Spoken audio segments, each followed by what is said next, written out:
Welcome to another episode of the podcast, and thanks for tuning in. I'm excited to have Pat Davidson back on the show today.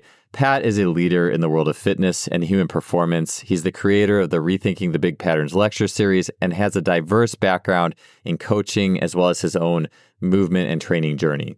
On the show today, Pat will be talking about building a training model and navigating constant bombardment of exercises and training philosophies and systems. In the modern world, we get into the importance of story and the hero's journey in coaching and athletics. And we also talk about, or pick up on, where we left off last time, where Pat was talking about ground and air and how you can add more ground to movements or adding sensory and neurological feedback to basic exercises to improve physical competencies.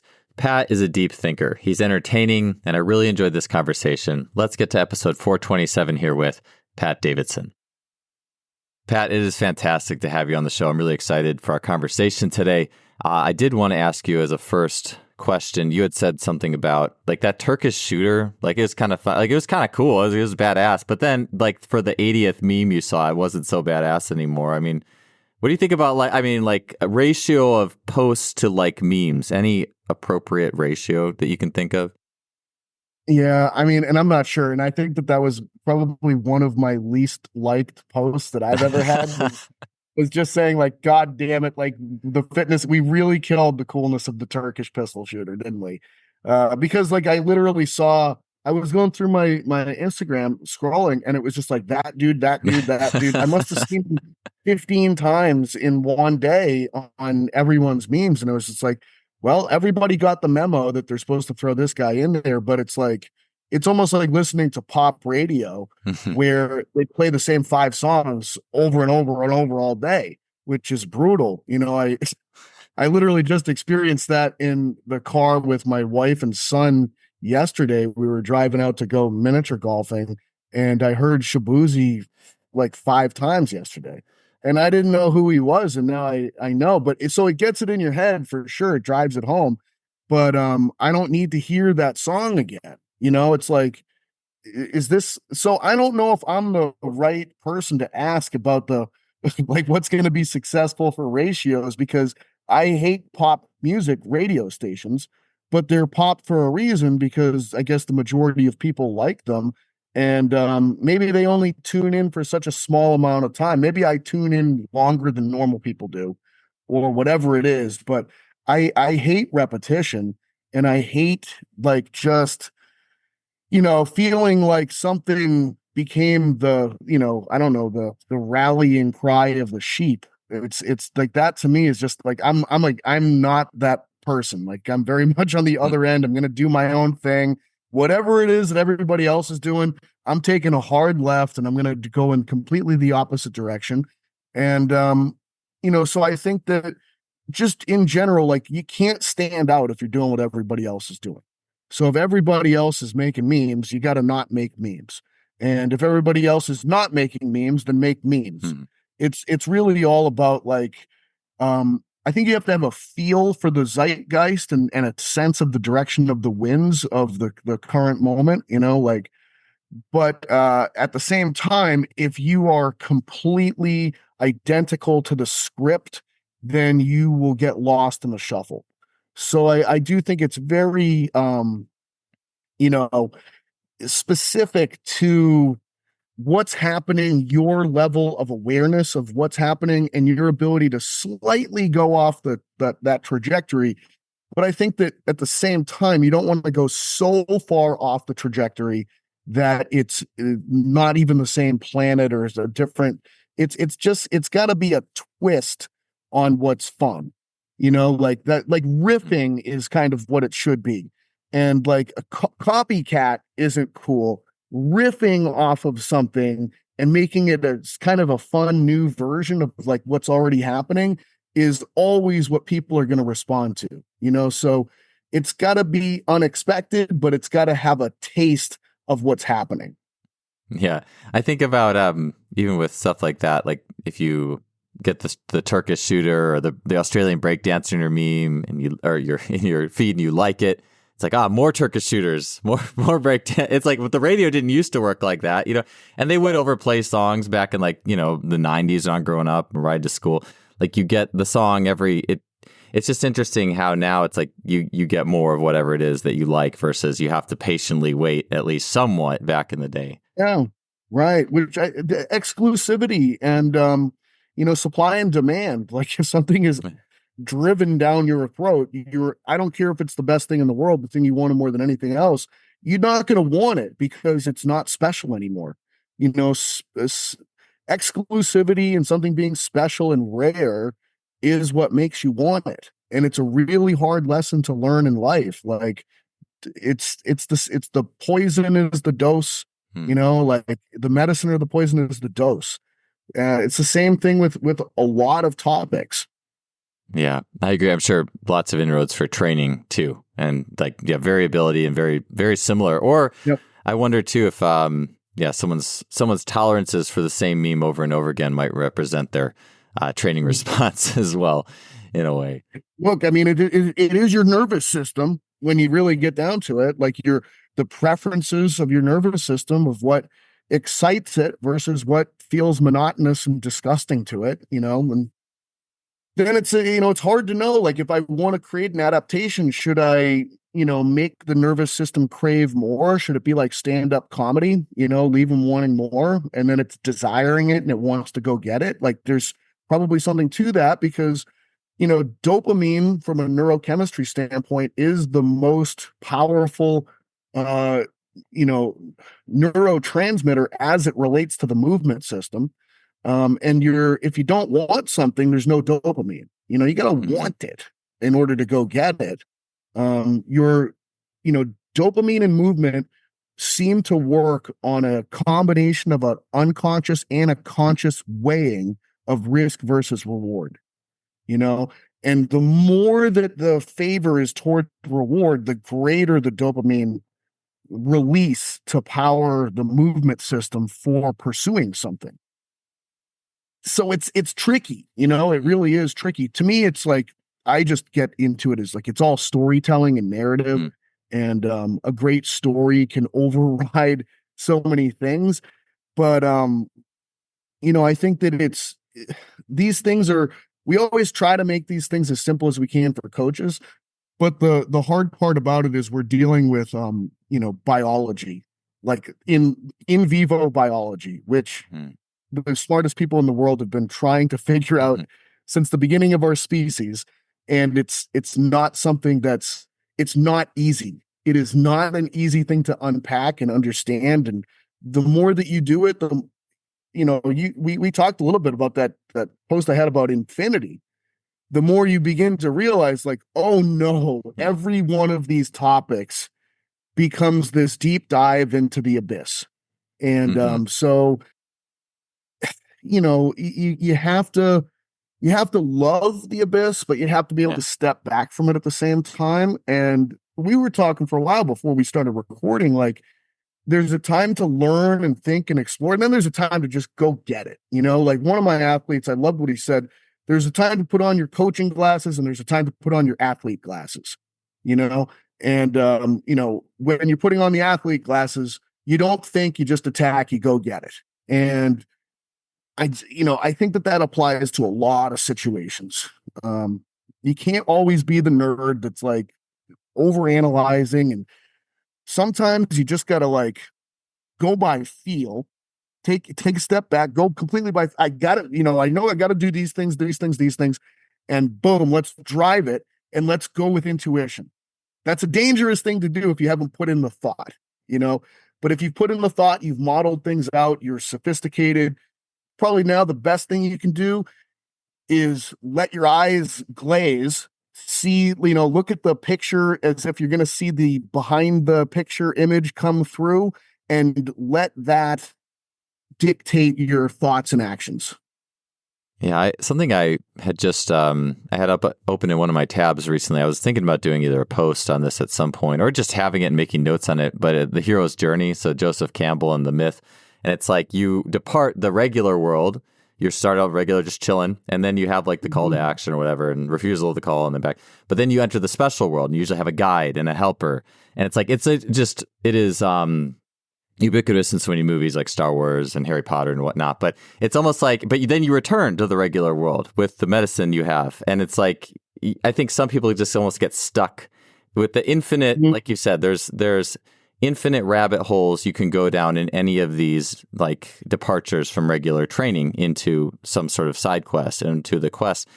And you eventually have to reintegrate it. And if you stay down there too long, you're not going to reintegrate it. And I've gotten to the point, especially in the last, I would say 5 years, but even more so, maybe 2 to 3, where you feel, if you're in a training session with a client, you can feel that divide happening if you're still stuck in kind of that the world of knowledge that you were learning without integrating it, because it has to flow. If it's not flowing and it's not things that like just connect and they come from your intuition you're confident with, it just kind of can kill the vibe of the whole session in a way that I think when I was starting as a coach, I wouldn't really notice it.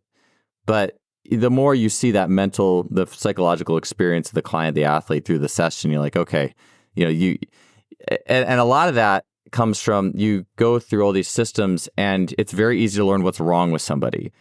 The process of how do you, I guess, fix air quotes, but like you could learn a million ways, in infinite ways, to say this person's wrong, this is not optimal, but the thing is like I think that's the biggest skill of so much of working with people, especially in the physical training space, is how do you go about those, you could call it a weakness or liability or low-hanging fruit without killing the vibe of the session and without compromising, the mentality of the athlete along the way. So, yeah, I had a question too that kind of fit with that, which was, I just want to take a second and tell you how much I appreciate the way that you kind of analyze the hero's journey concept and fit that in with the paradigm of like going off and learning some new stuff, but then reintegrate.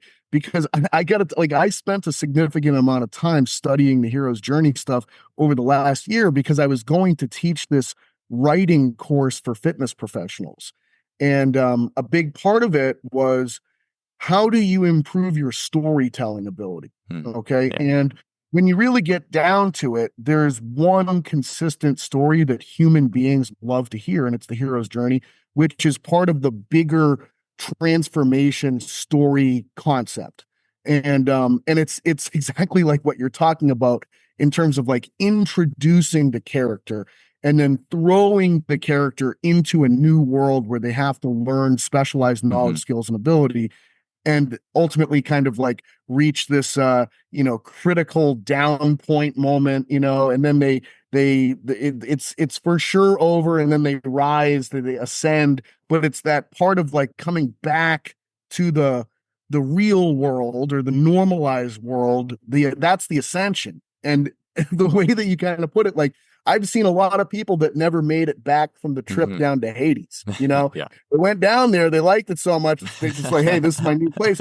And it's like, now they're basically useless with working with people. They're just so lost in this bizarre world that they actually have no idea how to put those.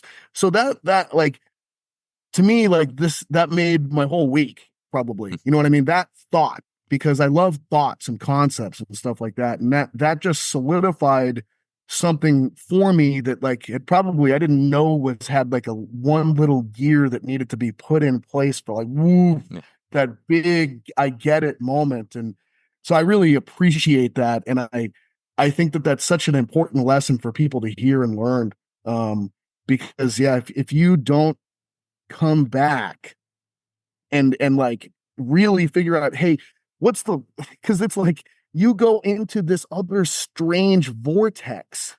You're not supposed to stay in the vortex. You don't forget about your day job, so to speak, while you're moonlighting in this place. You got to come back and be good at your main gig and use this stuff now to integrate and help like put the pieces together more so in what your main day job is. So that was really beautiful. It was great. And I'm not sure what the specific follow-up was there, but it's almost like I felt a very strong need to kind of,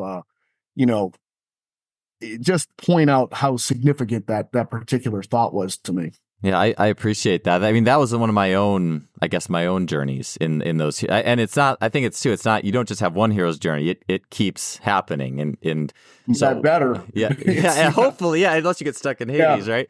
But for me, one of those journeys was in my time, I made a big jump. I was at a Division III school, Wilmington College, and jumped from that, got kind of like this specialized strength coach 4-track position at UC Berkeley, Cal, and being able to see, like, especially the coaches in aquatics and swimming at Cal, Olympic caliber and constantly up in the NCAA. And to me, it was a hero's journey to see how those coaches operated from a mental, emotional, psychological, team building. They were also great in the pool with what they did, and especially in their own way, according to their own strengths. But unanimously, it was the ability to coach, to tell a story, to, I remember too, I usually didn't read like coaches' books, like books of great coaches, but it was Yuri Sugiyama, one of the assistants at the time, who he had 11 Rings with Phil Jackson on his bookshelf. And I read it and I was like, this is awesome. And it's like, I think that if, in designing a curriculum with coaching, like you said, storytelling, I feel like that should be a part of the system. It's like, that's actually almost the biggest lack in the system, is seeing how brilliant coaches go about building a team and a culture. And even if you aren't a head coach of a bunch of players, even if it's just one-on-ones or small groups, it's still a story, and you still should understand how you can create that. And I think too, a lot of times people might look at, well, why is this trainer or coach so popular? And they don't know enough technically. And maybe they don't, maybe they have big gaps, but they know how to tell stories, and they know how to help their client and athlete feel like they're part of that story. One of the things that, to me, one of the most badass, I've appreciated this more and more and more every year. I think when I saw it when I was in my 20s, to me, it didn't, I just thought it was functional training. It was, Zach Evanesh garage training with the logs and the odd objects with the wrestlers. When I watch that now, I was like, I can only imagine what it's like to be one of those wrestlers training in a garage, like this little, like, not nice, very Spartan thing. You're carrying logs, doing hard things. It's like 80s training movies. I was just talking to my neighbors about that. I think that should be another requirement. You have to read coaches, like Phil Jack, you have to read like coaches' biographies, and then you have to watch some 80s training movies. You hopefully curate it. Zach Evanesh needs to curate an 80s training movies montage. And I just think there's so much there, and we don't, like, that's that's an important story in quest of itself. And working with those coaches that changed my viewpoint, like I just said, of the mind of the athlete, where you feel the flow of the session and when the athlete checked out, and what you have to do, hopefully, to get them to re-engage. Because at that point, it doesn't matter technically what you say, what you do. Even the constraints might not matter that much. It's just, there is that flow that really is important. Yeah. And it's so fun. I just think to myself, like, I'm going to be turning 45 this year, and I still train super hard. I'm still very dedicated to, like, training and living as a competitive athlete. And, I think to myself, like, where does this kind of come from? And, as a kid, it's because I've got a child now, he's 4. And, I have to deal with what he wants to watch. And it's tough because what he wants to watch is always available. And when I was a kid, I was thinking about, what did I watch when I was 4? I remember it was the double header on, I think, Saturday nights was The Incredible Hulk and the Dukes of Hazzard. That's what I'm like thinking, he could never watch that. He'd never watch that, but there was no choice back then. And then, like, when I was 5 or 6, I watched Rocky 4, and I'm thinking, like, they would never, like, a 5-year-old wouldn't watch that anymore. Like, but we didn't have any choice. And, I think that Rocky 4 was my first exposure to like a training movie, like anything. Actually, The Karate Kid, when I was 5, was the first one. And I loved that. I was obsessed. And that movie got me into karate, and I did that for years. And all I'm saying is, like, the stories from that period probably are the reason that I got into this in the first place, and, like, created this drive that keeps me going. I'll keep going until my 70s and 80s, like, training hard and doing stuff. And, that's a lifetime of behaviors driven through storytelling. And that's way more important than, hip shifting or, how much a foot is moving in the frontal plane or something like that. Yeah. Even, along with that, maybe it's a little bit different direction, but something that's stuck with me a lot is Andrew Sheaf, who's a swim coach, has written a book on constraints-led approach to swimming. He talks about before you try to correct even someone technically, just give them a few months just to get in shape. Let almost the story of the fall and fitness in the off season take its part before you make a big deal about his stuff. Because there might be some things technically to shore up or even structure to throw in there, but it's like the story always comes first. It's just like that's always the first and most important piece of it all. And then I think there is the skill, and there's also like different players in the game, and different skill sets and things like that. But yeah, I definitely am totally agreeing with you. And I was just thinking too, me and my wife were just talking about my children are 6 and 8. They haven't seen the Karate Kid yet. But partly I tell my wife, I'm like, as soon as we show our kids that, we're going to have to sign them up for karate right away. Cause we're thinking about our things. We already have them in activities, and we've been wanting to get them in martial arts anyways, but I'm just like preparing. I have to have karate schools set up for after this. I tried to do it with my 4-year-old. It was way too much for him before. Like he couldn't handle it. Even he was like, I'm like, oh, even the bullying just blew him away. It's like, I was like, man, I don't know if nobody cared in the 80s, or I don't know what the difference is, but like I wasn't a very different age as him when I saw it and was like completely engrossed with this thing. But it was a big miss on my behalf. I'm gonna try to roll that one out another year from now or so and see how that goes. Yeah, I've had some misses. So much. It's Yeah, I've had some misses myself, without question. I love the Karate Kid, though. I think about it all the time. The scene, it's so famous, at least I know for our generation, and anyone who's seen it. But like, I think about this all the time. Mr. Miyagi, it's like, it's how much patience did Miyagi have to just let him, wax on, wax off, and paint the fence without feeling the need to tell him why, all the technical pieces of why. Because I know for me, I struggle immensely. And I feel like that's one of those wisdom things. And I'm not saying everything has to be like this, and some clients really want to know intellectually why they're doing it. I know I do in so many ways, but at the same time, there's that like wisdom of you just put something in, if they do it enough times, there's hopefully that connection by repetition that will form. And there's something that's very special about that I think we forget about, just that. Yeah. And then it emerges, and that when that emerges naturally, that's like that's like you're like saving it up, and it's so cool. Versus we have this need to like instantly explain everything. And I get there's so many opinions and needs. There's probably needs to explain. I have athletes who want to know stuff more, but I think about that a lot because I'm so prone to the opposite. I am so 100% wired to do the opposite all the time.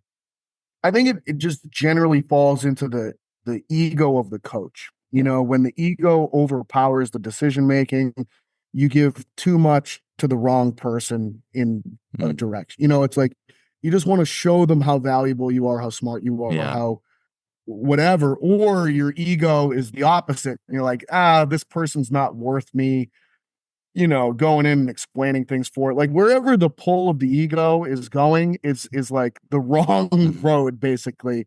And like being able to, I think that just comes from coaching experience too. You got to learn like, oh, I didn't even realize I messed up with this person in this way. And okay, when I really think about it, like, yeah, maybe I was trying to show off, or maybe I thought I was too good for this task. It's like, you still got to clean toilets, and and then you still have to, tone down and let somebody else become a star and figure things out. So it's like, yeah, it's a bit of a tightrope, but probably, deflating the ego is the best way to walk that line.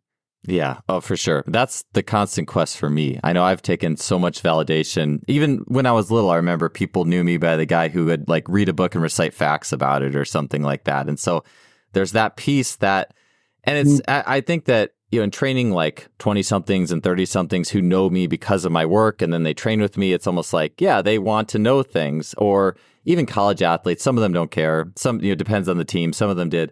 But then coaching high school has been, and of course, when I trained club for a long time, coached club track, where of course there was no expectation to explain anything.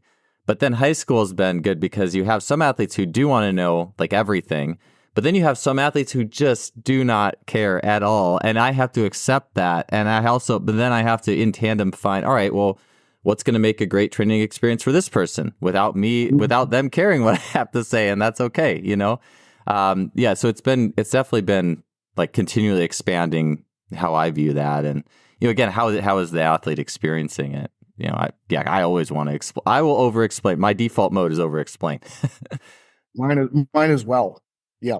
And I'll tell you, having kids is actually pretty helpful on that, because they're Yes. like, why is this so boring and taking so long? And I'm like, oh, okay, like, thank you actually for that feedback. Now I know I was just talking and it was just me blowing hot air at a certain point. Yeah, yeah. Having children definitely. Like I see the glaze in their eyes so fast. I'm like, okay, here we go. So totally understand there. I did all this to lead into a question I had for you. I think this blends really well too. Is you had talked about this. I think you had a recent post on Instagram about this, but on assembling the picture of training like a jigsaw puzzle, and you've done a lot of.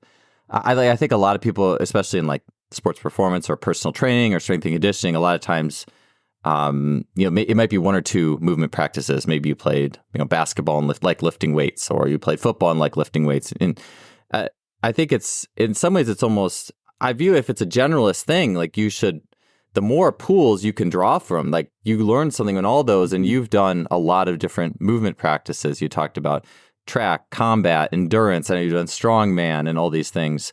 Tell me a little bit about some of those lessons you've learned, key lessons that you feel you have integrated into where you are now.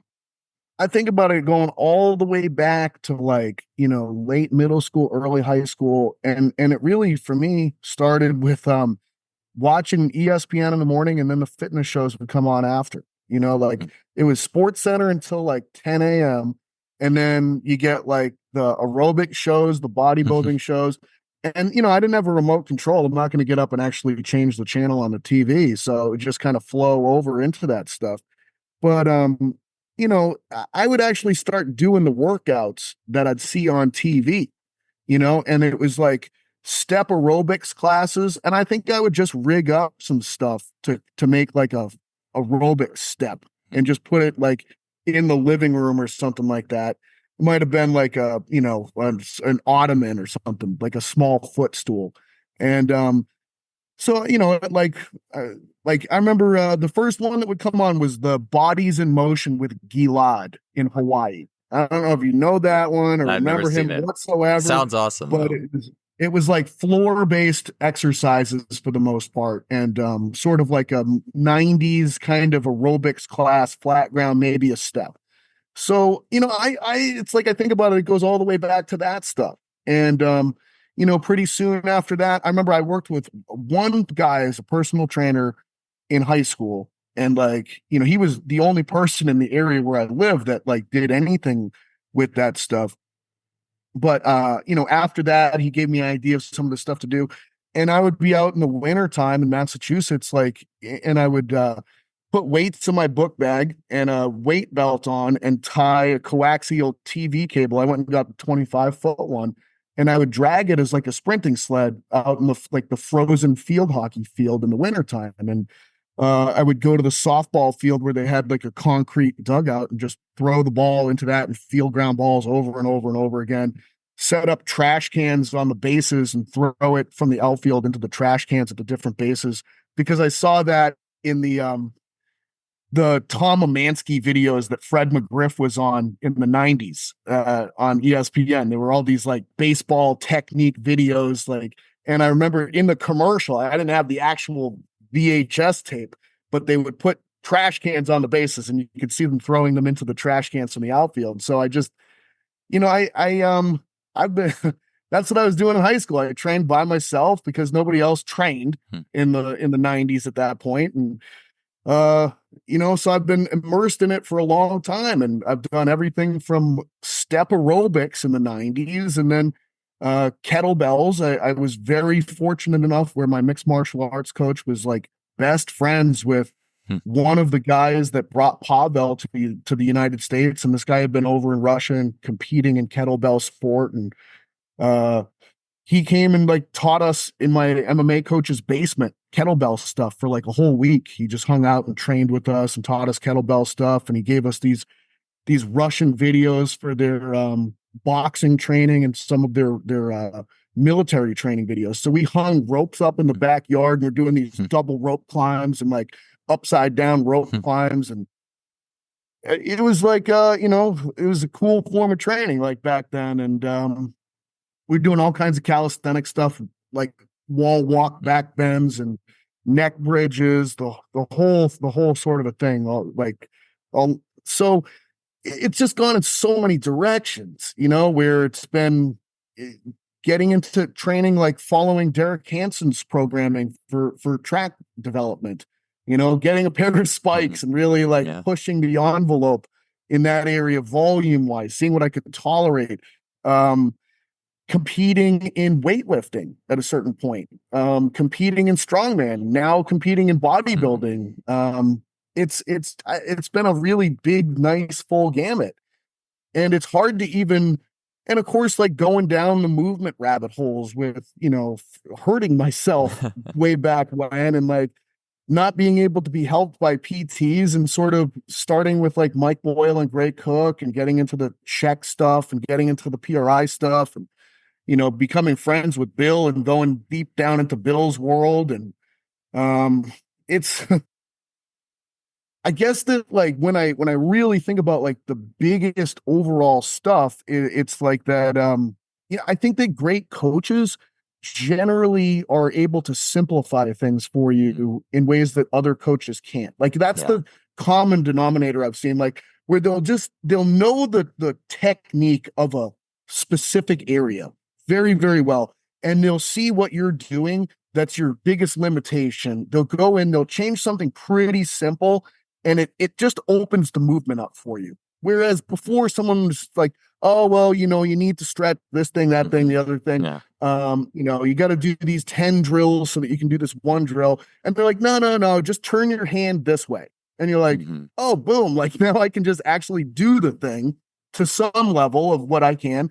And that fixed it 10 times better than everything else. So what does that mean? It just means, like, it's almost, there's like the real McCoy kind of effect, where it's like, it when you when you finally get to it, when you finally work with the person that is actually truly knowledgeable in an area, boom, they have the simple right fix that quickly captures the idea and lets you do it in a much better way. And ultimately, practically no one has that capability when you go out and look for it. It's such a rare commodity that it's like, oh man. But I think it's partly because you have to learn so much about a topic and then experience the topic to such a high degree with working with people and working with yourself, that finally at the end of that road, now you actually have the ability to get it across. But I'd say this, like, mastery is rare. And I think that is actual mastery that you experience, and you're just like, oh my God, that person really helped me. Once you achieve mastery in one area, there's a lot of cross connections to other areas. And I think that the speed at which you can reach mastery in other areas is faster once you've done it somewhere.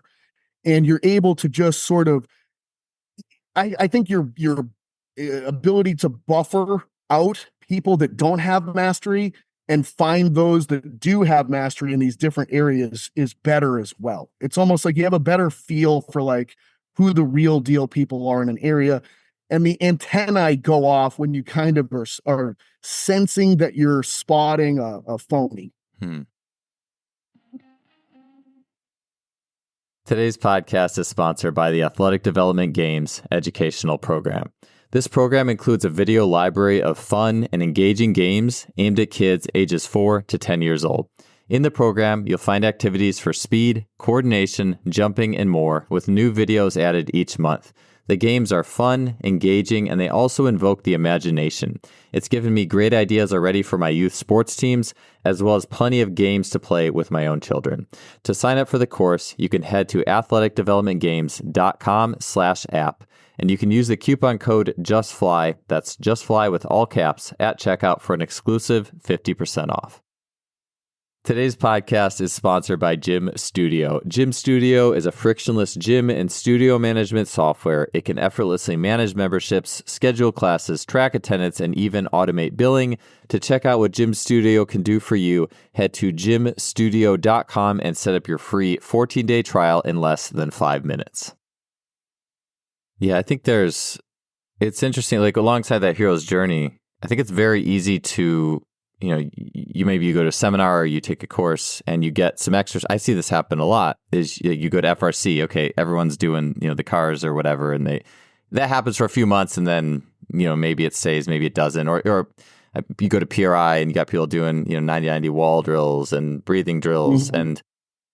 But it's like, what does it take for that to absorb into intuition, where it's not just, hey, everybody do these things. Hey, where you actually could, like you said, I think of like an acupuncturist. They say the master acupuncturist knows the one spot that's like the chain in the waterfall, versus, all right, here's a system and everybody do these things. It's just the efficiency goes up. And so what does it take for that to happen? And I think sometimes it's tough with, I think in sport movement, like things that are high velocity sport movement, it may be a little bit easier if you're directly connected to the result constantly. If you're kind of secondhand to the result, I think it might be a little bit more difficult.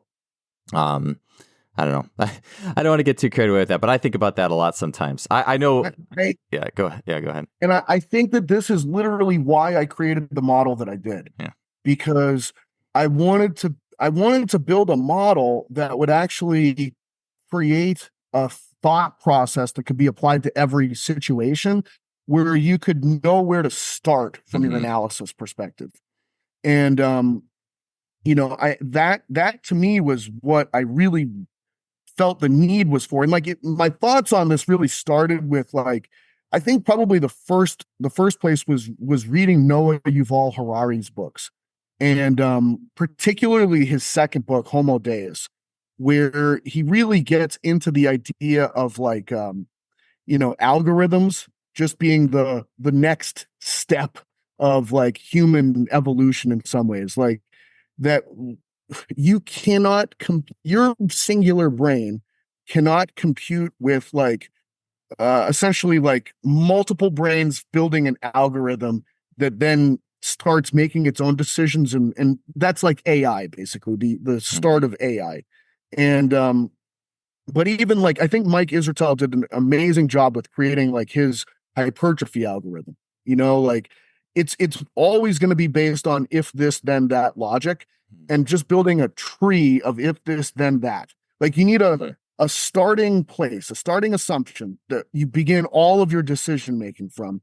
And then from there, you have if this, then that. And that has like two branches. And then those have if this, then that, and if this, then that. And, you have to constrain it at a certain point so that it stays inside of its own topic sphere. But, that's what I tried to build from the perspective of, what is the appropriate, because my Rethinking the Big Patterns, the algorithm is exercise specificity algorithm is ultimately what it is. And it's got to have feedback built into it. And the feedback is whether or not the exercise is competent. And then based on competency or not, then you can use other tools to foster competency if you don't have competency. And if you do have competency, then there's movement towards that which would be ultimately the most specific thing for you for your goals. So that was, because I just found it to be so like it's an impossible thing. It's too big. The construct is too big. So it needs to be broken down into smaller things that have automated decision making. And as I've allowed myself to just go into automated decision making, the chances, like my probabilities go up that I make the right call. But otherwise, I just think it's like you're fishing in a new lake every day, and you don't know the good spots to go where there's more likely to be fish in this particular lake. Yeah, it's interesting. I almost have two brains in some sort. In one end, I have a brain that is very intuitive, and I think I'd like to say is achieving mastery in like dynamic human movement and sprints and jumps and throws and things. And track and field, a lot of those concepts. But on the other hand, like learning like biomechanics and getting into like Bill's model and PRI, I see my brain actively wanting to reduce athletes to this. Oh, you're pushed forward and pulled down to the right, or you have a right socket orientation. Like I find my brain wanting people to be a certain way so I can make sense of it. And it's like I have these two parts of my system that are, and I see my brain trying to do these with these athletes, and then I'm like second guessing myself. And this is why, I'm spending a lot of time on this, and that's why I'm happy I'm talking to you, because I know you've been through a lot of this and the way you have models and just how you described it. And so, one of the questions I had for you in light of this is, it's funny because this is kind of like almost a divergence from a lot of philosophy into, hey, let's talk about gradients, like those things. But navigating what, at least what are some main players in how you navigate? Is there a structural issue wrong with you? Is it worth messing with? If it's worth messing with, what are some of the first things I'm going to go to? So, I for that, because my system is a constraints-based model, which has lost all meaning at this point with the way that people throw around the word constraints.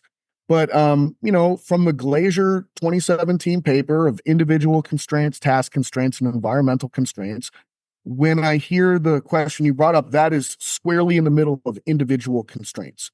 And as I think about individual constraints, it's a combination of many things.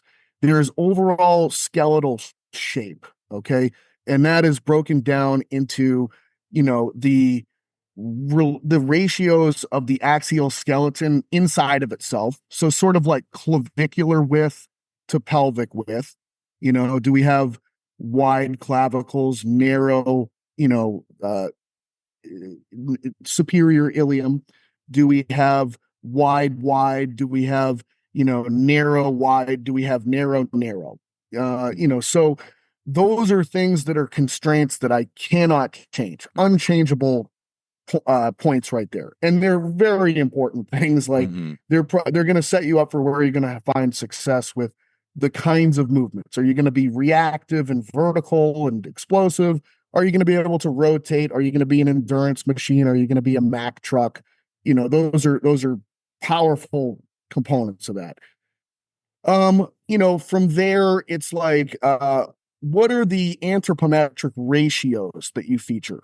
Do you have a short axial skeleton and long appendicular pieces? Or is it the opposite with short appendicular pieces and a long axial skeleton? That's a huge one. It's probably like why some people play basketball and other people are, wrestlers or something along those lines. It's like really dictates what direction your sporting life is going to go. From there, you also have like the occupancy of bone length of what it makes up the soft tissue part of it. Is it muscle belly or is it tendon? Okay. Some people have shorter tendons and longer muscle bellies as far as what occupies the space between the attachment sites. And other people are going to be the opposite of that. And that is probably going to play a huge factor in how elastic versus, kind of torquey you are from the way that you move. And then you have just the shape of your muscle belly. Is it a round muscle belly or is it more of like a stringy straight line muscle belly? Which I don't know exactly what that is a observable difference, and I'm sure contributes to expression of movement in different ways. So there's like and I'm sure that there's a million more things. Then you layer in sort of like the orientation of the skeleton. Is your skeleton oriented so that it's biased towards compression or expansion? And then what is the compensation of your skeleton as it pertains to, hey, if you're extremely biased towards compression, have you expanded your infrasternal angle as a compensation to capture expansion somewhere in this very expansion challenged system? So there's a number of things that like, and then it's like, well, what can I change and what can't I change? I can't change your anthropometrics. I can't change your, connect like your tendon versus muscle belly lengths. I can't change the shapes of your muscle bellies. I can go in and work with the compensatory strategies you've come up with pertaining to adjusting to your extreme biases of orientation. And so well, when do I need to make the intervention? Basically, when the person is unable to execute the key movements of their sport. If you can execute the key movements of your sports, your mechanics inside your sport are good, and you're crushing it, you're pain free, like cool. Why would I mess with that at that point? Let's train. Let's keep your mind free to be, just happy with your sport and be able to keep your mind free so that it can actually shut itself off at the end of the day and you can sleep and relax. I don't really want to add this whole other dimension of like things that you have to think about regarding the infrastructure of your chassis. You know, if there's a problem, then we need to address the problem. And at that point, I'm going to introduce this stuff. But I really think that, presenting a problem like that to a young athlete's mind is potentially a much bigger problem. Yes. Like if I have a young athlete that has an incredibly sophisticated brain and I feel like they could actually manage these sorts of things, then I believe that a proactive solution for health management might be applicable.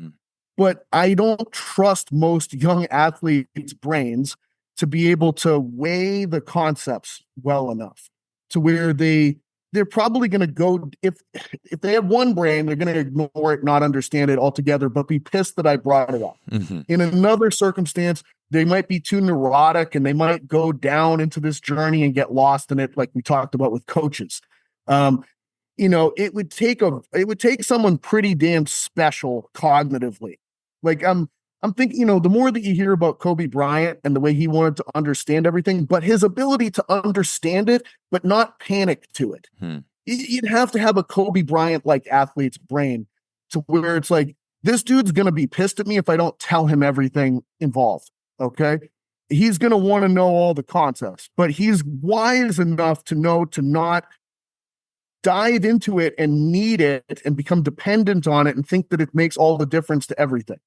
So I think that that's kind of how I think about it. And then, what I do about it is, the specific stuff, the breathing strategies for the wide ISA versus the narrow ISA and the positional biases of the appendicular skeleton to counteract the compensation.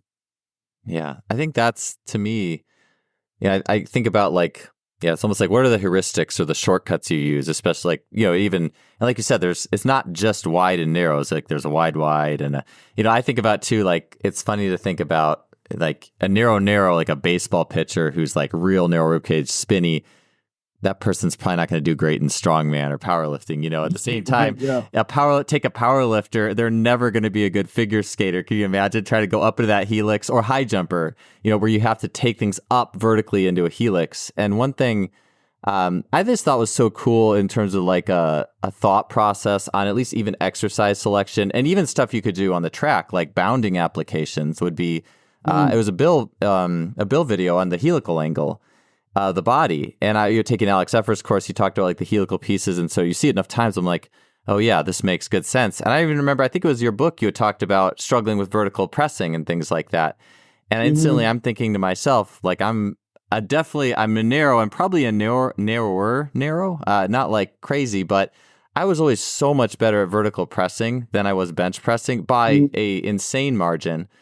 And I mean, it was just crazy. It was just, I always felt bad about, not bad, but I was always kind of like, man, I can't, bench row, but my standing press is like not too far off of my my flat bench in some respects. And so that just, to me, that was a really cool thing that made sense. And I'm like, oh, what does that mean for lower body training? What does that mean for applications in dynamic movement? I'm like, okay, if I got a wide, like a sprinter I like watching, if you watch from the front view, Ferdinand Omanyala is a Kenyan sprinter at like 976 or 979, and that guy's stride width is so wide. like Jeff Hauser, when he was on, talked about like people talk sprinting and like as if your every footfall is on the track line, like that being an ideal for efficiency. But if I'm an Omanyala and I have a helical angle that's like crazy, like I'm trying to think about how do I describe, I'm probably using terms that I need to visualize. Maybe you could help me here. The slinky gets pushed together from the ends. Yeah. So it just, Yeah. that spin, Yeah. Yeah. So yeah, that's a good one. Like if I had a slinky and I just stretch it really long, like so the angle of that is more vertical, that's like a narrow. And if I push the slinky down together, that's a wide. And it's like, okay, well I can see, like if it was funny, I was even at a baseball game the other day. I took my father-in-law had tickets, and so I took my kids to a Reds game, which they got destroyed 13-0 by the Royals. My kids, I didn't even know if they knew what was going on exactly. Right? But I'm just sitting there watching the players, and I'm like, oh, what kind of orientation does that player have? Like, are they a wide? Do they have a narrow stance? Just trying to see how it shows up and stuff. I mean, this is what I do when I'm just watching sports. But it's interesting to look at these athletes and say, hey, I bet you would probably be a good bilateral squatter. You're probably more of a landmine vertical presser, that kind of thing. I'm just curious as a heuristic where you might go with something like that, and how you would select exercises based off that. Well, I mean, I've always just tried to create categories, like, and just sort of in my mind, horizontal push has always been different than vertical push, and vertical pull has always been different than horizontal pull, but everybody's kind of got to do them. Yeah. The time and place to be able to create forces in those directions. So it's always like, well, those things have to get checked off in terms of your resistance training. If we're going to lift weights, there's not that many choices. But you got to do a horizontal push, a vertical push, those different pushes, and you got to hinge and you got to squat. Like that's it in terms of the lifting playbook for I would just say that's everybody's playbook. If you're going to lift weights, that's your playbook. And all the other stuff is like, optional depending upon goals. But, so now it's just what's the best choice for you inside of those patterns. Okay. And then I'm, again, working from a model of thinking about, like, I want it to be a competent exercise. And what are the things that I feature to enhance the probability of competency? And that's ground. So I've got all of the different avenues of ground. And I just think that the more grounded an exercise, the higher the probability that the person will execute it with competency with zero coaching input. And if there's any coaching input, it increases, because I actually think of coaching, verbal cueing as ground. That's all it is. It's another expression of ground, because it's neurological feedback. Because I define ground as, external support and neurological feedback, and coaching is just neurological feedback. So it's more ground. It's with those things, like a bilateral stance is more ground than a front back stance. Literally, more of your foot is in contact, and your weight distribution is even between the 2 feet. So the base of support is ground related. And a lateral stance is less ground, even though you might have the same amount of total surface area of your feet in contact with the ground. Your center of mass is squarely over 1 foot. So your base of support is actually completely different in the lateral stance. And so if your center of mass is between your feet with even distribution of mass between the 2 bases of support, you're triangulated with your grounding, versus all of the other ones that might be a triangle, but it's like a right triangle or some other whatever isosceles, I think. That's going to be the best supportive grounded structure, a flat triangular base with the tip at the middle point between the 2 base points. They didn't build the pyramids as a right triangle sort of a setup, because it's not as grounded as a isosceles triangle. And then, all of the other features, more reference, more constraints, more shorter levers with the arms, all of these things, sagittal plane. I have my whole list of what constitutes more supportive ground, and then neurological, more greater coefficient of friction as well. So anytime I can put straps on and grab something with more grip. It's more ground. It's literally more surface contact area interacting with an implement. And, then it's like, well, how much ground do you keep for the rest of your training history? I look at it like the more grounded the exercise, the more that the exercise would facilitate, musculoskeletal growth and traditional strength adaptations. And then as we move away from ground, then it facilitates the need for motor control and probably the need for, being able to manage center of mass under varying conditions. Yeah. That's like, I can't think outside of that system anymore in all honesty, but it answers more questions for me than anything else. Like it's just become a very powerful place to go back to that I can reliably answer these questions from and have a definable procedure to move through. Yeah. I like, even as you were mentioning, I had a couple of thoughts. I hopefully I think I had like 4, so I don't know if I'll get to all these, but the one that I just been thinking of recently, this has been on my mind, is you have your structure, and then you have how you manage that structure. And how you manage the structure, I guess we would call that generally athleticism. That's athleticism, motor control. And I wonder, people who are less ground, like we talked about that last podcast, like a figure skater or a skateboarder, or, as extreme examples, but obviously even like a high jumper or whatever, like people who just are narrow base, quick off the ground. High jump is very low ground. Yeah. I mean, there's very little interaction. Yes. Opened up in free space, flying through the air.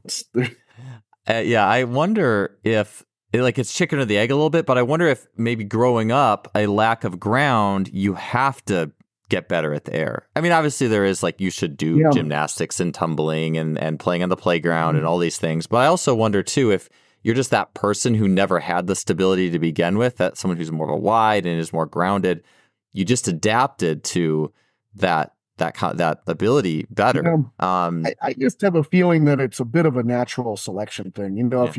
I think it's easier for me to understand the high ground end. I think it's easier definable from the standpoint of and again, I define success likelihoods in those 2 poles as low ground is you're great at those things because you can turn and tumble through space. And you're great at high ground because you can avoid being turned or tumbled by external forces in space. And so they're completely different poles. And again, if I take the person that's the best in low ground sports and I try to make them do the thing that the high ground best people do, and vice versa, I actually think there's a high probability of death for either. If I take the strongest power lifter in the world, I don't know who that is currently, but if I make that person go down a skateboard half pipe, that person could die, man. That's really dangerous.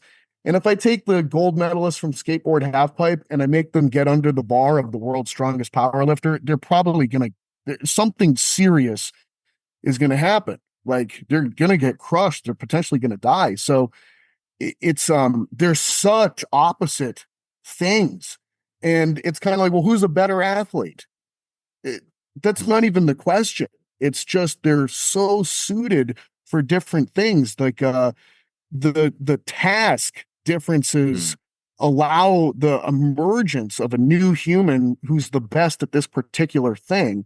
And there's just so many different people with so many different presentations, but there's so many tasks in the world that I think that's the whole point of it, is no one's the best at everything. It's impossible.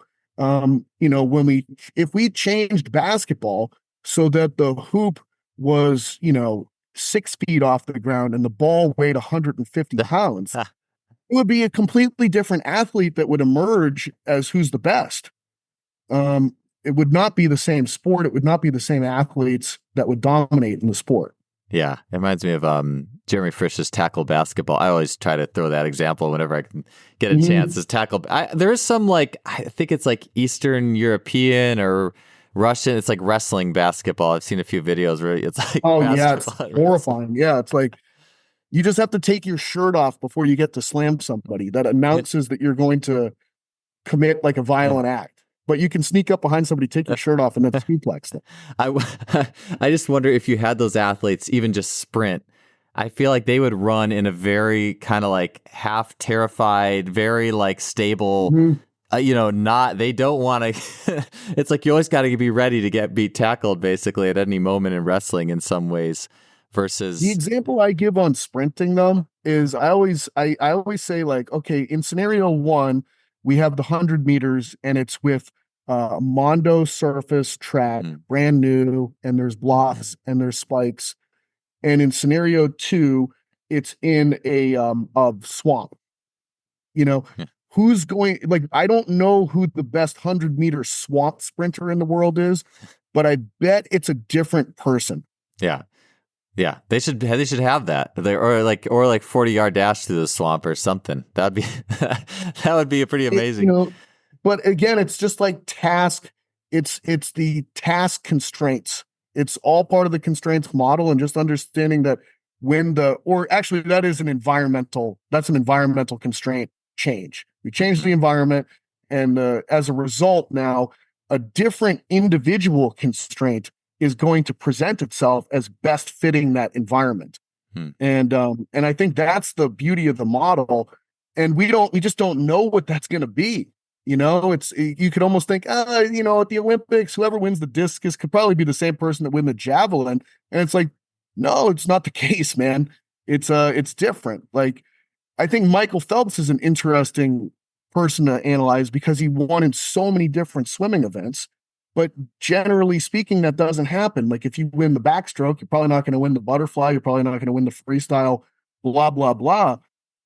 But sometimes you do get someone that has this prolific dominance in a lot of areas. But again, it's like, is that the best? There's no way to know. It's such a open-ended, impossible question. It just comes back to, in my mind, the actual correctness of the constraints model as it applies to answering the questions we have. Yeah. The swimming is an interesting one too, to think about, like what relates to the other. Like, yeah. And I think it was funny. Like, I've had coaches say, backstroke and freestyle are the closest related. And then I've had others say, no, it's freestyle and fly, which I actually do think it's freestyle and fly. But it's just interesting to see, like, even watching, like, Leon Marchand, who's like kind of the new Michael Phelps now. I mean, he lit up the Olympics, and, what's that guy built like? Why is he, backstroke is probably his worst, but I'm like, why is it his worst? Like, I'm trying to look at his, like, body structure, rib cage, or, why is this? It's just interesting for sure. I do want to say too, I love how you said cueing is ground, because it made me think about, well, okay, for, I guess, non-strength sports, for team sports, especially if there's a ball flying through the air, I almost look at it like being coached, cueing, you're more ground, say nothing, medium, ball flying through the air that you have to react to is actually less ground. And I find if you're doing something in sport, you're chasing somebody, or you're trying to, chase and catch a ball or a frisbee, or you threw a tennis ball and chased it, you sprint differently. Like, the timing and everything is a little more intuitive and natural, and it is kind of a more air type situation, I feel. So it's interesting, and honestly, the best athletes in team sport, I mean, most really good athletes don't do well.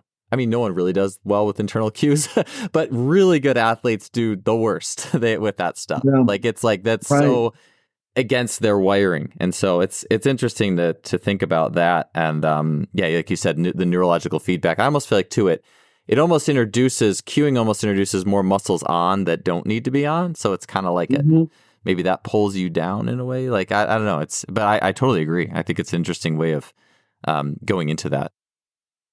I do so much in terms of like alignment with people, with just creating noises to, let them hear it. Like, I just think to myself, it's all just neurological feedback. It's a feedback-based system. You are here and you don't know that you're not here. And let me help you get there. And what's the fastest route to give you neurological feedback for a certain circumstance? And so yeah, it's like what, and I try to make it as non-cognitive as possible. And so I just think to myself, how can I use your sense of touch, your sense of hearing, whatever other sense I can give you, and yeah, because I don't want you to use your cognition necessarily, but that's also, it's an avenue. Cognition's an avenue. It's such an interesting thing. It's just, I just tried to have a category for everything. And as I started to think about, like, coaching is just more neurological feedback, but RNT is feedback. They're just the same overall concept.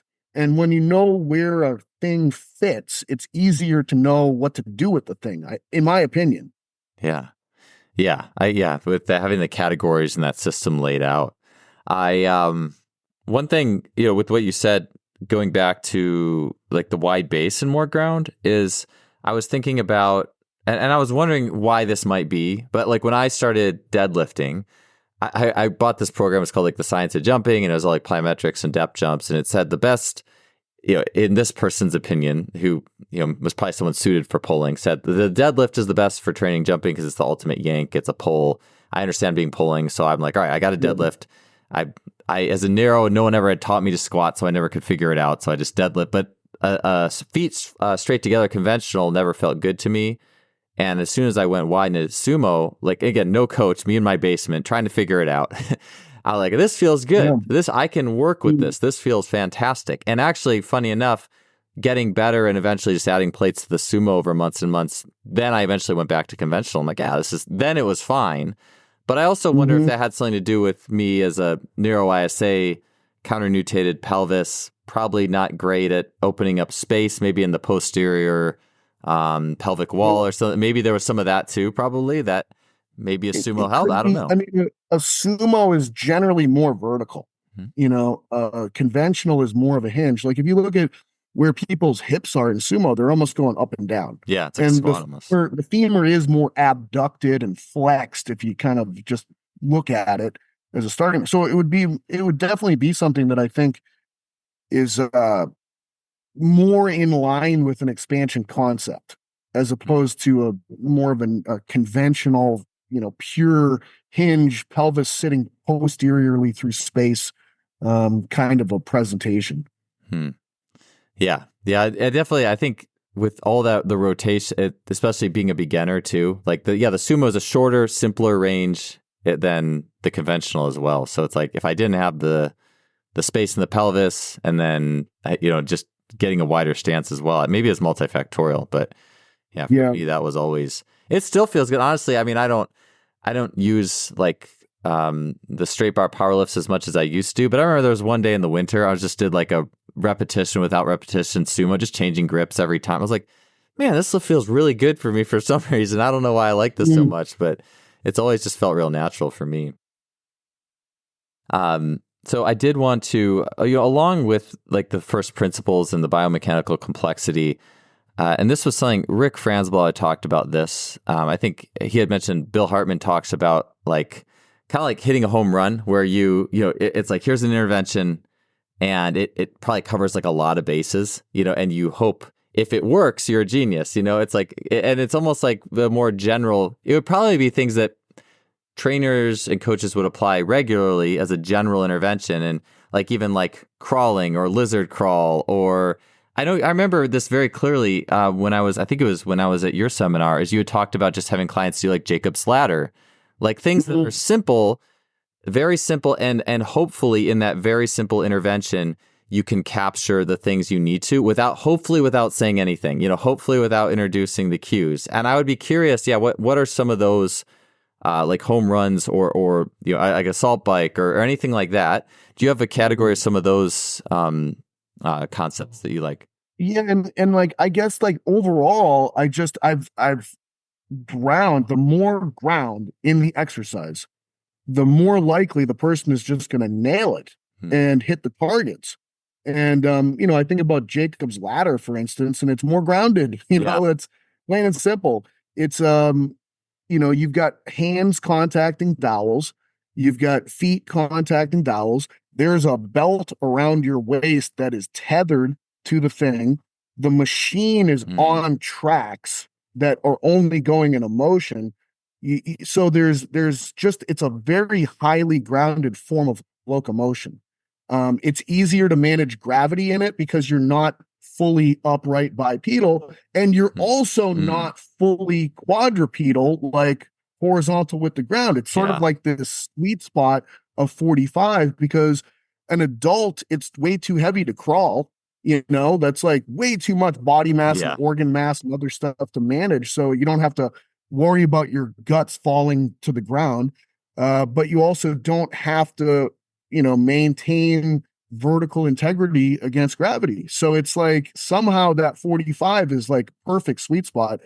So it really checks a lot of boxes in terms of like a highly grounded locomotion concept that is sagittal plane. It's a very non-twisty thing. So the planes, in my mind too, sagittal is just a more grounded plane than transverse. So that to me is like, that's how I answer it. And like, so like, I feel very confident that if on day one with somebody, if I take them and I know that they have to squat and I have a pendulum squat machine, it's probably going to look pretty much perfect. A hell of a lot better than even a goblet squat with a heel wedge, because there's less ground. And, with the pendulum, it's all the things. There's a backrest, a headrest, a shoulder pad, handles that are in, basically that 0 to 60 degrees of humeral flexion part of the propulsion arc, neutral grip, so your hands are more supinated. I could walk your feet up the platform. The more that I walk your feet up the platform, the more it plantar flexes your ankles and expands your lower extremity, which helps to expand the pelvis. And the machine moves on a track that's an arc. It's like, but it's the most grounded squat I can possibly think of. And as long as it's not, the only problem with those is sometimes the even unloaded, they're pretty heavy. So it could be too heavy for somebody. But from a competency standpoint, as long as it's not too heavy, then it's almost a 100% success rate that the person's going to squat. It's going to look like a squat. They're going to feel their quads and their glutes. Interesting. And they're not going to hurt their knees. So every other thing that I can possibly think of, I would just answer it the same way. Like I was thinking, like, what is the universal remote for creating the layup version of every exercise? And the answer that I have is that it's ground. If you understand the inputs of ground, then you just follow those things to the construction of where you get to. And, I tried to, the next thing I'm kind of working on is just like the specifics of like, I created a profile for every motor pattern of like, what is the very high ground exercise? What's the high ground exercise, the moderate ground, low ground, very low ground exercise variations that I could think of. So that like with a squat, for instance, it would be like pendulum, hack, leg press, very high ground. And then actually a Smith machine would also be in very high ground. And then high ground would be like bar and all other specialty bar bilateral squats, plus a Smith machine split squat would be high ground. And then moderate ground would be free weight split squatting. And then low ground would be free weight frontal plane split squatting. And very low ground is lateral stance free weight squatting in the frontal plane. And you can add like thoracic transverse plane to that. But that was how I kind of broke down the spectrum of ground on a squat. And so if I wanted to ensure that like everybody's going to do it right, because in my mind, competent exercise is always better than incompetent exercise. Yes. And then if they do something competently, the chances are the highest ground version of a motor program will be competent. And then I ultimately, when I'm creating my program design for an athlete, I would categorize their sport and that athlete inside that sport on this ground continuum from like 0 of, diving, like platform diving, to 100 of powerlifting, let's say. And then where does your sport lie on this thing? And generally having those shoots of very high, moderate, low, and very low. And probably constructing your program with 75% of your volume being in the shoot that your sport occupies, and then the remaining 25% of your volume being spread out across the poles in the different regions. It was kind of like probably heuristic Mm. thought process of how to solve for this. But you only get to your shoot based upon your demonstration of competency as we gradually strip away ground from starting everybody at very high ground and gradually moving them to their shoot of volume dominance. Yeah.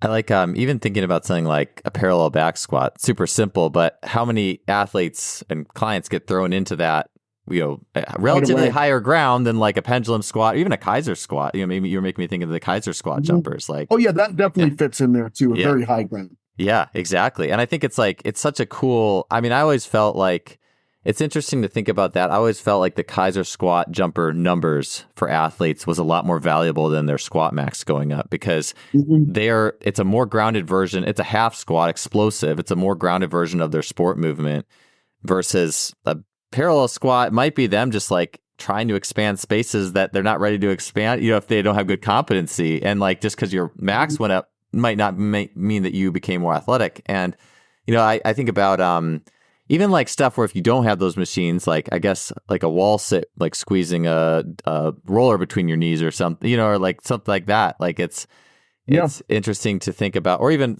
it actually makes me think too about, well, I guess if the ball is like squishy or if you filled it all the way up, but even like doing like a wall squat with the ball on your back, it's not that you're vertical. So it's not like it's against the ground, like a physio ball wall squat or a single leg physio ball wall squat. And you can feel like the ball, and it kind of keeps you from like, shoving your, pelvis forward, stuff like that. It's just interesting to think about that on that perspective. Sometimes my mind thinks about it for other reasons, but like, well, what's the simplest heuristic? Feedback and ground. Right. And so with like that pendulum squat, which I know you've shown that, I think I see you using that a fair amount in your videos. So basically someone who, let's say they walk in and they're like a train wreck in some sense of the word. And if you put a bar on their back, it would look probably hip shifting and like just not look good. I mean, it's like, that's home base. Like they're going to do that. They're not going to pick up negative compensations basically doing that. Like that thing. One of the more fascinating things that I saw myself over the last couple of years was doing DEXA measurements and just seeing like, oh, I've got like 3 more pounds of muscle tissue in my right leg compared to my left leg. Happened to me too. Yeah.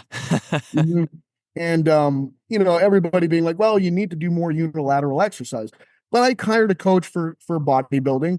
And he basically just had in my program only pendulum squat for the last year plus. Okay. So like I haven't done another squat exercise outside of that. And like, it's fine for me. I don't need variation. I'm just not the kind of person that needs variation. And anyways, just pendulum squatting completely took away that muscle imbalance difference. And I was like, holy shit. I think that like this being that locked in actually forced equal distribution between the 2 feet. Yeah. Like I needed this thing to go right down the middle and me to organize around the thing going down the middle.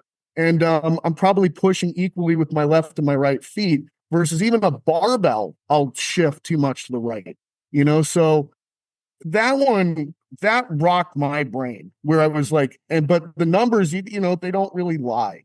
It's like, the left leg picked up a ton of muscle tissue and equalized itself with the right leg, doing 0 unilateral exercise to focus on the left leg. Yeah. I guess that's in a way, like you think about like those home runs, like what if, you had some compensations and I don't know, you just squatted them in that machine for a couple of years. I'd be curious, like the table tests and all that stuff. And I had that same thing. My right leg gain, like it I did, back when I did a powerlifting program, like a real one for the first time at age 32, I started, doing the DEXA, and like the only leg that was gaining muscle was my right leg. My left leg did not get any bigger. Right. And then for me, the same thing. Yeah. Oh, it's crazy. And I'm like, all right, clearly this is not good. Yeah. Athletically, this is not going to be a good thing. And I remember for me, it was actually just going to like only doing RFEs and ISOs for a while. And then actually for me, it was fairly even, but I'm sure if I was in something that was controlled like that too, I'm actually like, I don't have access to one of those, but I would love to, just because I would be so interested to feel that. But I was thinking, I've just been on, I think I mentioned this before we hit record, like I've been on a little bit of waves. I'm on the up wave on really getting into biomechanical stuff. And I was just thinking to myself, like, what if, what if you just did yoga for 5 years? Like, what would the test measure out? Could that, if you're always thinking about that long spine and breathing, how much would that fix? I don't know. I'd be curious. In that same vein, I'm like, well, how much if you just did like a very grounded squat, how much would that fix on its own without having to say anything to anybody? And I would really be curious, It's an interesting I would as well. I mean, look, I think that so much of it is nutritional too. Like, and that's been a huge part of body and chemistry as well. Like, I just think like, when I'm gaining tissue and like full of fluid, I cannot move, man. I cannot move. Like, actually trying to put my shoes on by the end of like, I was 249 pounds at the beginning of June, which for me was so much bigger than I've ever been in my life. I could barely put my shoes on. And, now I'm already down to 230 pounds and I'm moving really well, and there's been zero increase in flexibility, work, or anything different. It's just, I was so swollen and like, uncomfortable, but I couldn't do anything at that point. And, the more weight that I lose, the easier it gets to move through space. And, but as I approach like 200 pounds, all of a sudden it's like, wow, I actually feel like an athlete, but it's, if I were to compete in high ground sports, I would be worse as an athlete.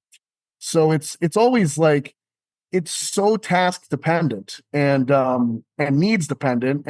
But I think that so many things influence the movement system that it's like, it's never just only the movements that you're doing. It's like so much of the rest of life facilitating it as well. Yeah, without question. I think about that a lot. Even just like morning, like I'll do like a couple rounds of breathing in the morning. It ends with a hold, and it's like, what happened the day before? And how long is my breath hold today? And it's everything. It's never just training. It's like, what did I eat? Was it stressful? All these things. And like inflammation and swelling. Like I don't know. Now it's fun in your 40s. Now all of a sudden, like I don't remember ever doing anything to my knee, but like a couple Wednesdays ago, I woke up and it was just swollen and I couldn't really move. And I was like, oh, that's great. Like, but it's like, I couldn't straighten my leg for a week, So it was like, all right, well, the ability to move was severely changed by swelling, just like stuff being in space, occupying that space. And I couldn't get it out of space. Now, of course, I pushed it hard and like I did a lot of walking and a lot of stair climbing, and that pumped the fluid out, and it would get to the point where it would be able to move. And then I'd rest for a little while and fill back in with fluid, and just gradually it's less fluid in there over time. But anytime you hurt yourself and something swells, it's the swelling that's changing the movement ability drastically.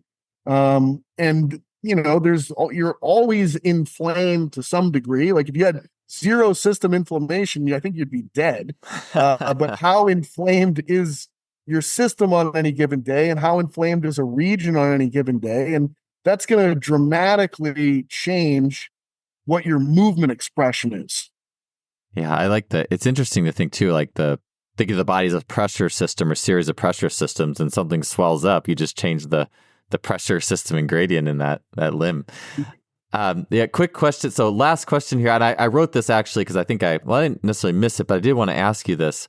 I think it'd be a good one to finish. So speaking of Mr. Miyagi, but the martial arts, like you've done, combat sports, and I wanted to get in a little bit more if you had anything else to say on some of the things that's taught you, from just how what the operating is there and how that's came back into how you see things. Well, I think a few things. I mean, number one, it's like where I learned, toughness and like dieting in some ways, and just like learning how to stay relaxed in really awful situations. Like when somebody's like literally like, crushing your face, or, you just got rocked, and, there's just natural reactions that people have that are untrained, where they just go into like a fight or flight mode. I saw this perfectly represented I went out on a hike with my son on Saturday and I screwed up with the map and I brought us too far in one direction and I realized it and I was like, oh no, we've got a long way to walk back and we're not going to get back till it's dark. And, he was okay until he wasn't okay. And then he went into pure panic. And, and it just brought me back to all the times I've been in pure panic mode. But, the jujitsu training, the mixed martial arts training, all that stuff was like, I still hear my coach's voice in my head, where he'd really play weird psychological games with me and other guys in particular. But like, he was so big on like, okay, control your breathing. It's okay. It's not as bad as you think it is right now. Control your breathing. Like, and then he'd show you, okay. I remember one guy tapped because I don't know, somebody put an elbow in his cheekbone or something like that and it hurt. All right. Or like he might have gotten very gently choked and he tapped. And so he called another guy over and he made everybody watch and he just let this guy choke him unconscious as he stared at the guy that choked too soon or tapped too soon. Just stared at him until he went out and then didn't say a word, but just got the point across. Like, that's not acceptable, dude. And like, this is not the end of the world. You get choked unconscious, I'm going to be back in 2 minutes. It's not a big deal. Like this is a different operating system we have down here. And we used to do, I don't know if they still can do this kind of stuff. We used to just hold our hands on the basement beam and we'd just let another person punch you in the ribs for 3 minutes. And you just learn how to exhale with it, how to tighten in the right places, how to soften in the right places. We'd let other people hit us with their belts. Bang, bang. And you'd have a big welt on your back, but you'd learn how to just accept pain and accept punishment. And, it just built this level of like, okay, all right, things are shitty right now for me. They can get a lot worse if I succumb to it mentally and I panic to it. Like I don't need to do that. I've literally seen other people handle much worse than this right now and take it with a fucking smile on their face, And I just remember like early morning training sessions with this dude and like swimming in freezing fucking water in Massachusetts and him just laughing at us like, you think this is bad? This is nothing, dude. Like, I was in the military and I've, swam in frigid oceans. Like, this is not a big deal. So just completely reframing the concepts. Like, you think this is bad? This is nothing. This is nothing. And you're going to do this again tomorrow, by the way. So if you think it's bad, you're going to get a whole another level of tasting this again and again and again. And, but making it kind of fun at the same time. And just showing like, this is no big deal, dude. We eat this stuff up. Like, this is fun to do because this is what makes you different. This is what separates you from everybody else. And I remember whenever I'd be getting tired, he'd always just say the same shit to me. He'd go, "It's okay, Pat. You can give up. You can be like everybody else. It's no big deal. I won't think any worse of you. Anybody else would give up right now. You can be just like everybody else." And it would piss me off so bad. And I would just find another gear and another place to go to. And so now when I'm training, like I still hear this man's voice in my head, And so that's what I think of as ground. This guy pulls me back down to earth and gives me reference and perspective. And it's like, this is not that bad right now. What I'm doing is not that bad. Like, I'm not that hungry. I'm not that tired. I'm not that beat up. Like, where am I actually in space and time and physical ability and place? And like, even hurting myself a bunch of times. I remember separating my right shoulder and like, him being like, "Okay, well, you're going to be here on Monday." And it was like, "Well, but what am I going to do?" And he's like, "You got another arm, dude. Like, you can throw jabs the entire time we're here training." And that's what I did. Boom. I threw jabs for like 6 straight weeks.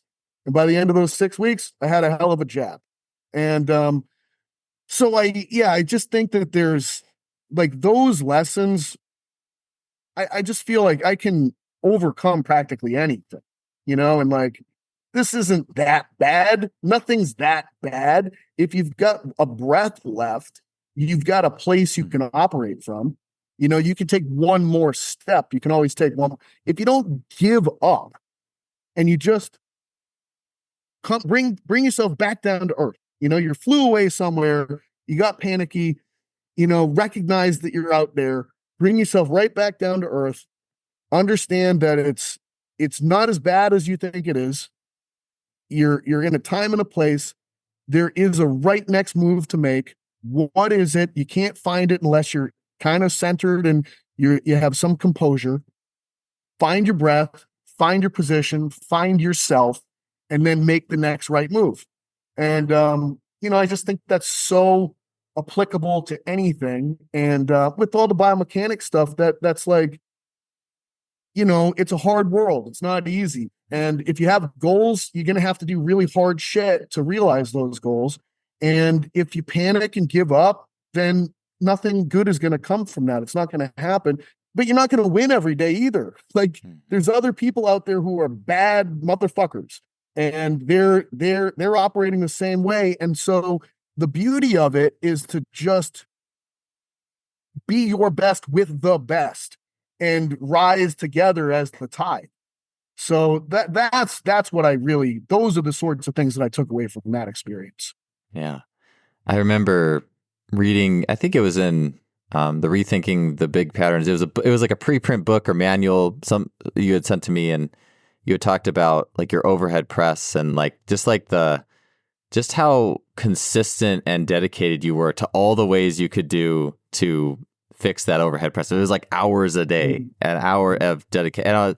It's almost like I'm connecting dots. Like, where did that come from? Like you had, it is interesting to think about, fatigue starting in the brain and like that being a central piece. And I'm sure too, like, there's probably a specific place for those lessons. Like, I don't, it'd be to think like, I think if you see videos of football players getting punched in the stomach, that's different than this. No, this is for the martial arts or the military. These are specific things for specific places. But yeah, it's the sport actually involves you getting punched and hit. Exactly. So you have to learn how to be hit. Yeah, it's like we're not doing that for mental toughness necessarily.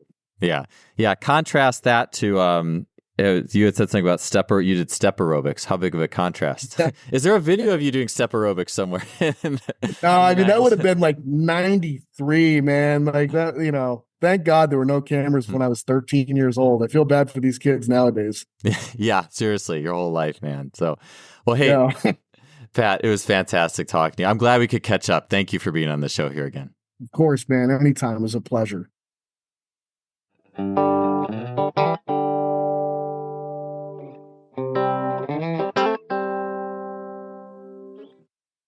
Thanks for tuning in to another episode. I appreciate you being here, and I'll see you next week.